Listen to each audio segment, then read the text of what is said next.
35 years matapos ang isa sa pinakamalalaking kalamidad sa kasaysayan ng Pampanga, isang bagong marker ang itinayo sa Bacolor bilang paalala sa lakas at pagkakaisa ng mga Kapampangan.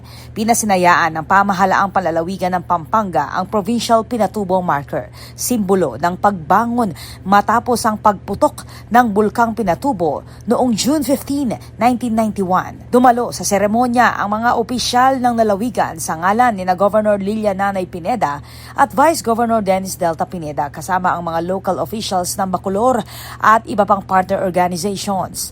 Bago ang unveiling ng marker, nagkaroon ng misa at ceremonial flower offering bilang pagpupugay sa mga nasawi, mga bayaning tumulong at sa mga komunidad na muling bumangon mula sa trahedya. Ayon sa mga opisyal, ang mga aral ng Pinatubo ay patuloy na gumagabay sa mga programa ng pamahalaan sa kaligtasan at kalusugan.